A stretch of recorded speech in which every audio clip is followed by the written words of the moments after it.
Bonjour à toi et bienvenue pour cette météo énergétique. Alors, je vais te parler un petit peu des mots qu'il y a en ce moment qui ressortent beaucoup chez beaucoup de personnes qui m'écrivent, beaucoup de mes consultants aussi, où l'activité solaire, il semblerait que ça engendre pas mal de mots qui font surface. Mais avant de partir sur ces mots particulièrement physiques, il y a une autre information que j'ai reçue aujourd'hui et c'était extrêmement subtil. Donc, je vais vous parler de ça en premier. D'abord, aujourd'hui, j'ai eu plusieurs fois, toute la journée, et ça m'a pas quitté, une image de baleine. On me montrait sans arrêt une baleine, mais vraiment la baleine dans l'océan, dans son milieu naturel. Et le message allait vraiment au-delà de juste la baleine dans ce qu'on peut lire en termes de spiritualité ou bien d'animal totem. Et je sentais bien qu'il y avait autre chose et que ça se passait pas vraiment dans l'espace subtil, mais que c'est comme si j'étais au milieu de l'océan et que j'avais vraiment cette baleine en face. Et ça m'a pas quitté de la journée, donc bon, je me suis dit, il y a quelque chose à aller creuser avec cette histoire de baleine. Ensuite, j'avais cette notion de mouvement avec cette baleine et je me suis dit, bon, je vais aller me renseigner parce que j'y connais rien du tout aux baleines.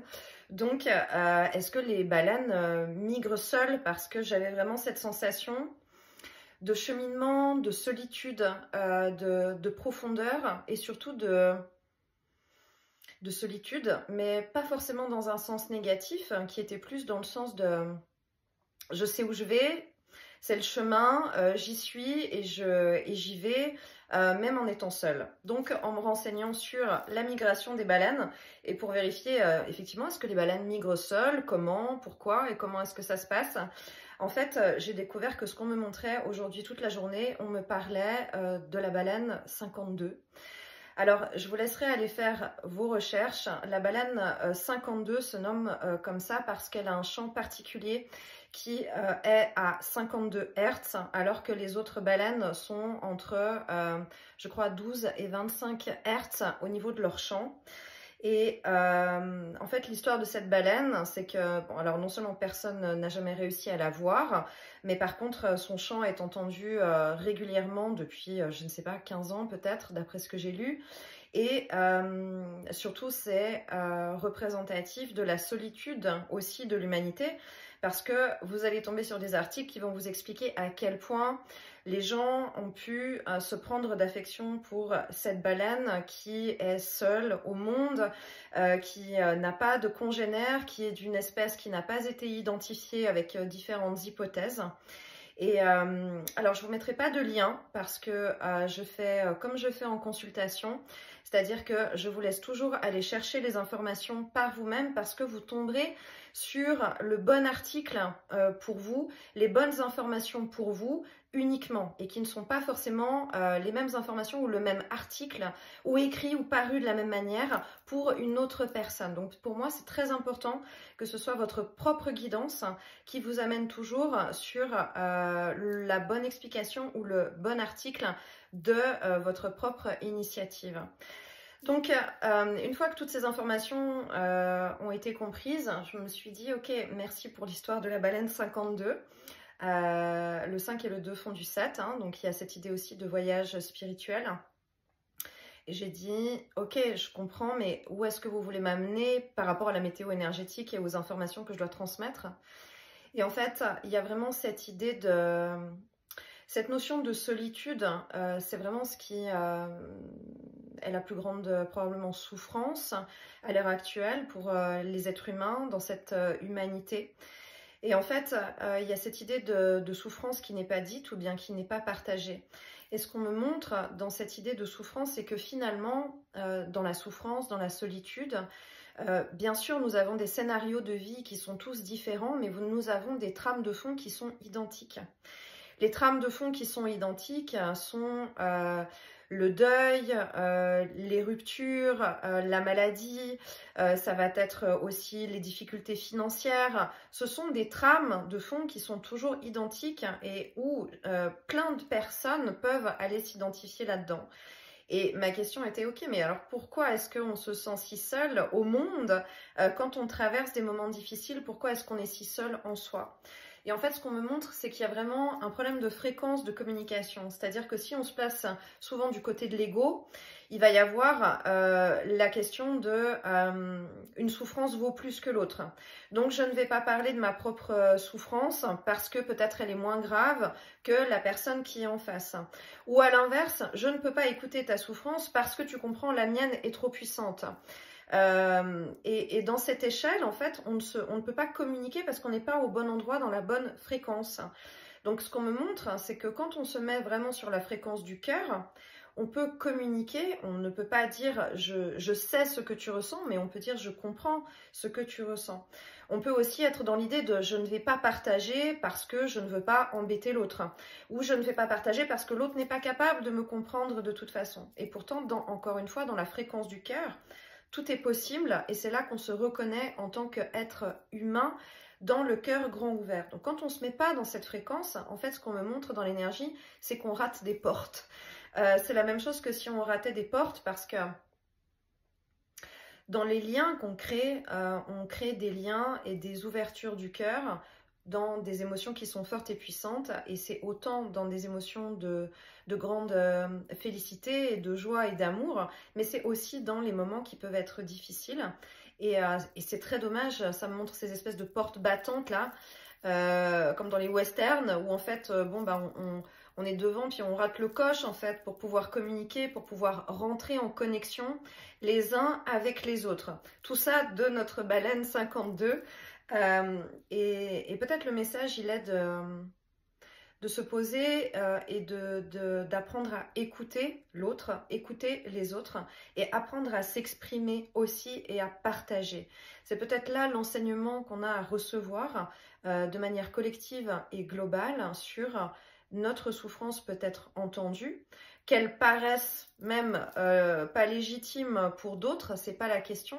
Notre souffrance peut être communiquée, elle a le droit d'être communiquée, elle a le droit d'être entendue, et nous sommes là aussi pour être dans l'accueil et l'écoute des autres.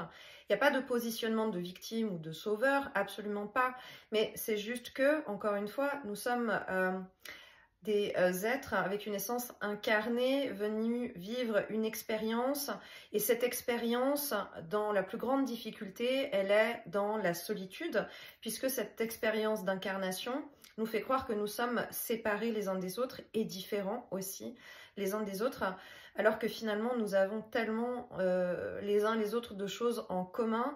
Encore une fois, sur nos parcours de vie, le scénario peut être différent, mais pourtant les trames de fond restent identiques. Et là, on a une possibilité de pont, de connexion.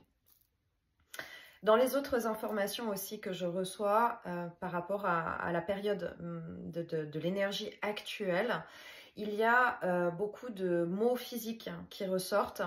Beaucoup. Alors, ça va vraiment de douleurs physiques, de l'inconfort, de la fatigue, enfin tout ce que est dit et ce que j'ai dit précédemment. Mais il y a aussi des mots physiques plus importants qui se mettent en lumière et qui se révèlent, comme des maladies, comme des choses plus conséquentes qui sont mis en lumière petit à petit. Alors, plusieurs choses avec ces informations. Encore une fois, il ne faut pas hésiter, s'il y a des symptômes qui sont persistants, toujours à aller consulter.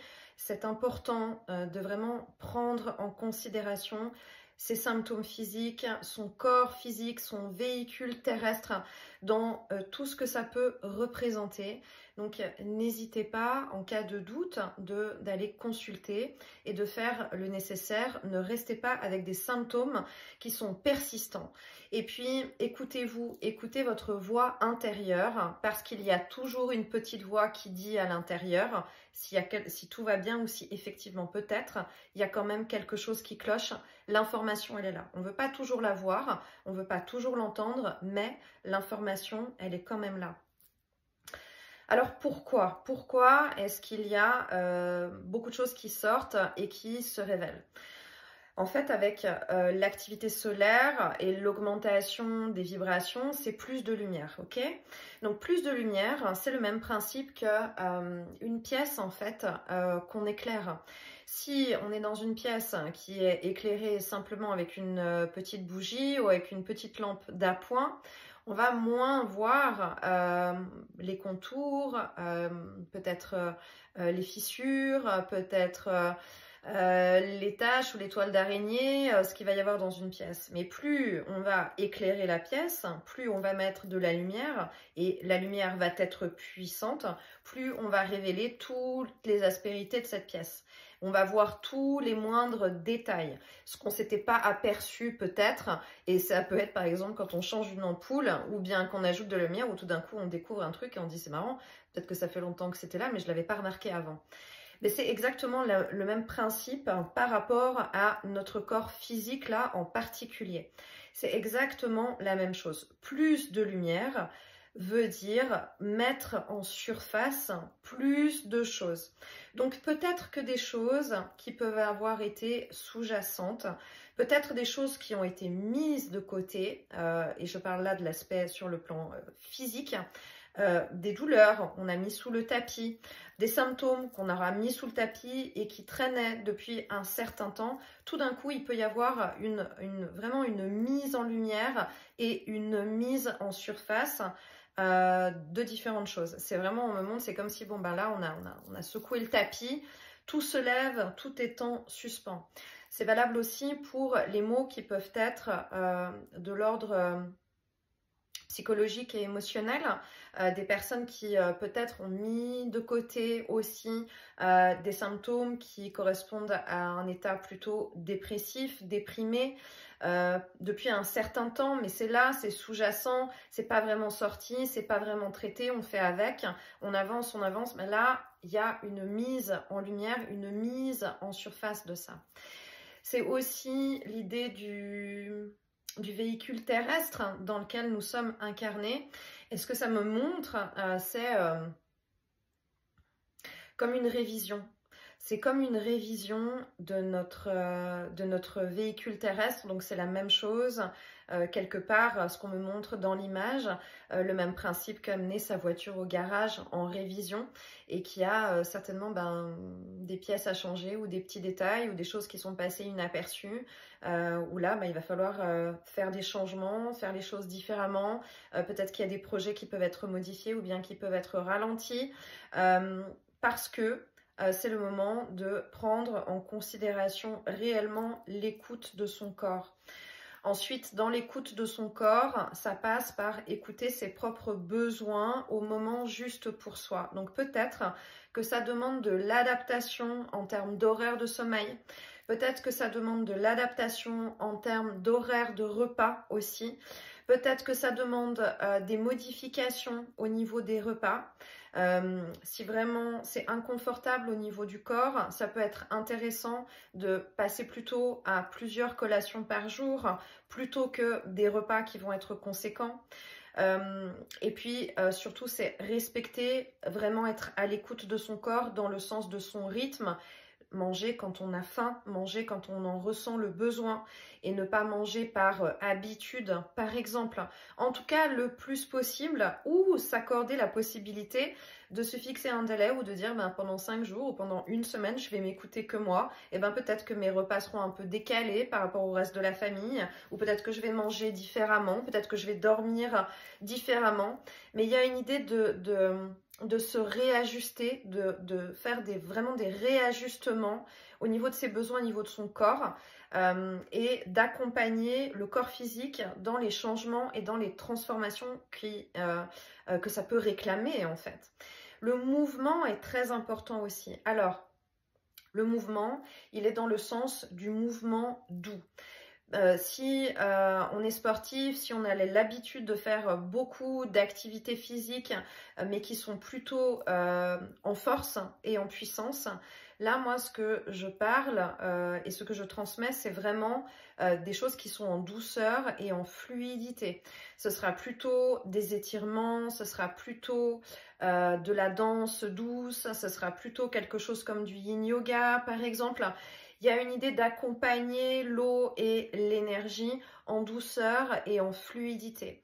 L'énergie circule, vraiment, ce qu'on me montre là, le travail est très intense au niveau de la colonne vertébrale. On me parle de tronc énergétique, vraiment dans la colonne vertébrale, et je vois les modifications aussi quand je travaille en soins. où il se passe vraiment beaucoup de choses dans la transformation.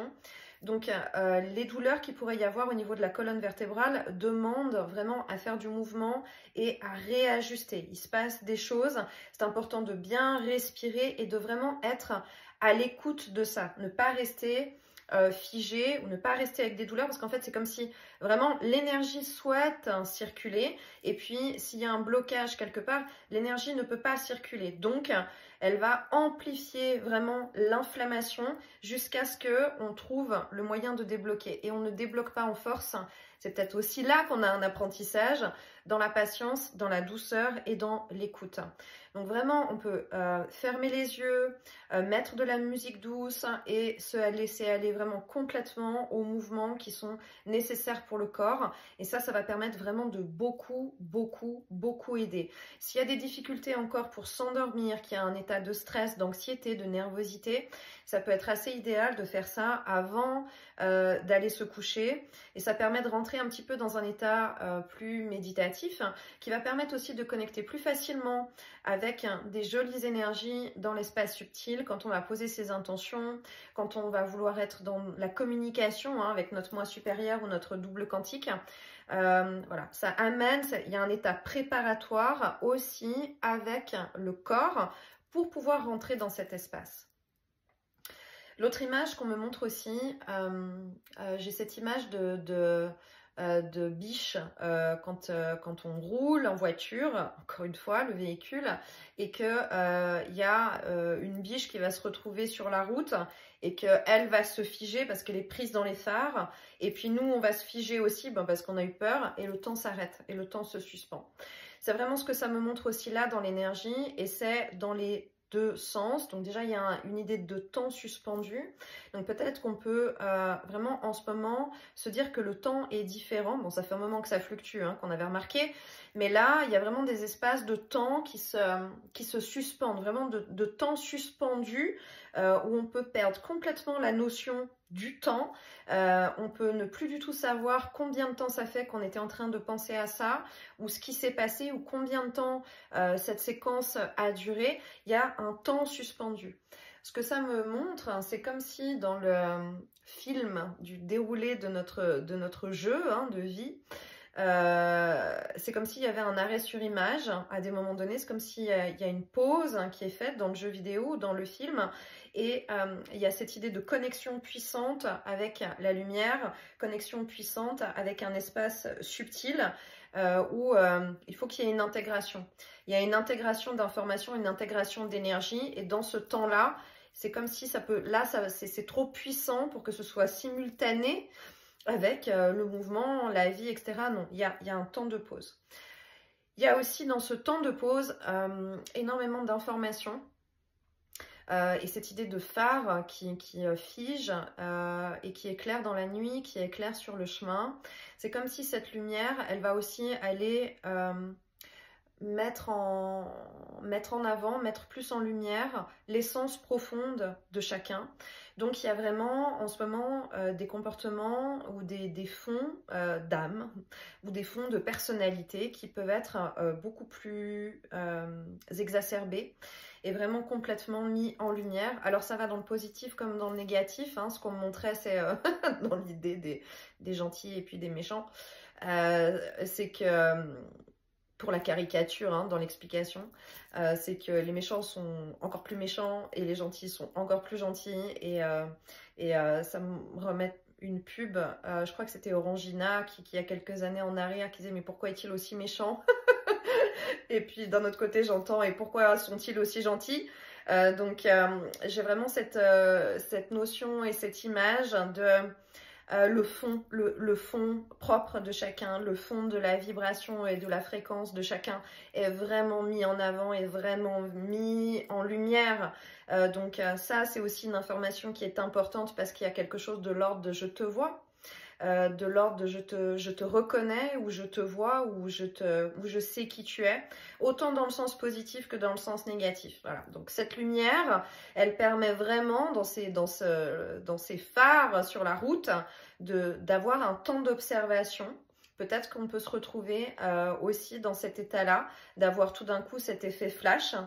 d'être en conversation, en train de faire quelque chose, en train de penser à une situation ou à une personne ou à des personnes et avoir tout d'un coup ce truc qui fait flash et qui, il y a l'information, elle est là. Là, j'ai capté quelque chose. Alors après, ce qui est intéressant, c'est de comprendre, de prendre le temps, d'aller analyser et de comprendre ce qu'on a capté parce que les informations sont toujours extrêmement subtiles. Hein. C'est toujours multidimensionnel. Donc, il faut aller chercher à lire les informations et pas juste à coller des étiquettes. Comme mon histoire de baleine au préalable, si j'étais restée sur, bon, j'ai vu une baleine, qu'est-ce que veut dire la baleine, je vais vous transmettre ce que veut dire la baleine, je serais complètement à côté du message qui en réalité est extrêmement subtil et beaucoup plus profond que ça. Donc dans cette idée de flash et de capter, de reconnaître dans une information, une vibration ou des sensations par rapport à des choses, c'est important ensuite de prendre ce temps de lecture et ce temps de faire le tour de la question un petit peu, de faire le tour de la question de ce que ça peut être, mais il y a vraiment cette idée d'identité profonde de chacun qui est exacerbée et qui est mis en lumière. Ensuite, on me parle aussi beaucoup de changements dans le sens du véhicule terrestre. Alors, dans le véhicule terrestre, dans le véhicule de lumière, ce que ça me montre, si vous m'écoutez depuis quelques mois ou depuis quelques temps, vraiment cette voiture, le véhicule terrestre, on me montre toujours ce système de voiture parce que c'est comme si notre corps physique a des capteurs de lecture énergétique, hein, intuitifs, ressentis. Donc il y a vraiment cette idée de la voiture, hein, c'est notre corps physique, notre véhicule pour nous transporter dans cette incarnation. Et le conducteur de la voiture, ben, c'est notre âme et notre essence. Et là, ce qu'on me montre dans l'énergie, qui est plutôt amusant, c'est qu'on me montre des changements de véhicule. Alors, dans le sens où l'énergie en soi se transforme, donc le changement de véhicule, il passe par le changement énergétique en soi. Alors, ce qui est très rigolo, c'est qu'on me montre, j'ai l'impression d'être au salon de l'auto, parce qu'on me montre vraiment comme si je voyais que les gens sortent d'un modèle de voiture et d'une certaine couleur ou d'une certaine puissance de voiture et puis changent de voiture. Alors il y a vraiment quelque chose de l'ordre de l'évolution parce que j'ai aussi des images de bicyclettes. J'ai aussi des gens qui sont sur des bicyclettes et qui descendent de la bicyclette et puis qui là vont monter dans une voiture. Donc il y a une idée d'ouverture de perception. Il y a une idée de ok, je me mets en marche sur mon chemin, je rentre réellement dans peut-être mon chemin de vie ou ma mission d'incarnation, ou je descends de ma bicyclette parce que je me rappelle en fait que je suis pas juste un petit personnage incarné, mais que je suis bien plus que ça. Donc je rentre dans cette voiture où là il va commencer à se passer des choses. J'en ai d'autres qui passent d'une voiture à un camion, donc énergétiquement c'est déjà un peu plus imposant. Voilà, donc il y a vraiment du changement dans l'énergie. Ça explique hein, tout cet inconfort et tous ces changements. Et là, j'entends qu'on me dit c'est pour ça aussi ça change de phare hein, dans les véhicules.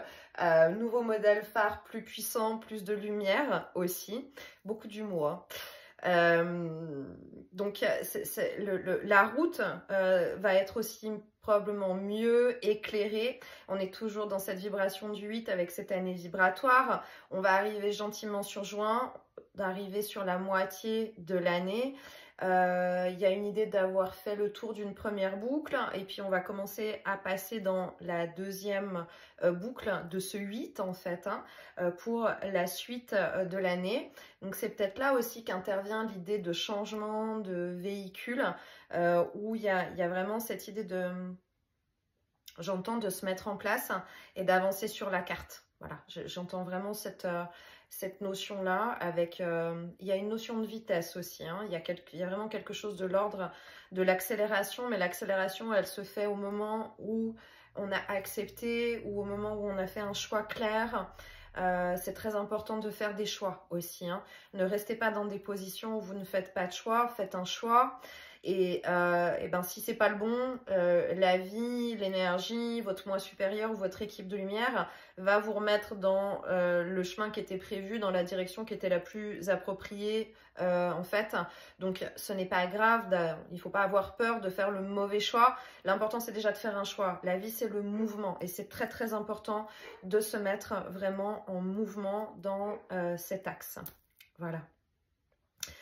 J'espère que ces informations vont pouvoir vous aider, mettre encore une fois des mots sur ce qui se passe. Prenez vraiment bien soin de vous et soyez le plus possible à l'écoute de vous-même, mais vraiment prendre en considération votre corps physique, ce véhicule qui vous permet de vous mettre sur la bonne route, sur le bon chemin pour pouvoir avancer plus vite. Et encore une fois, merci pour vos nombreux messages, merci pour les likes, bienvenue aux nouveaux abonnés.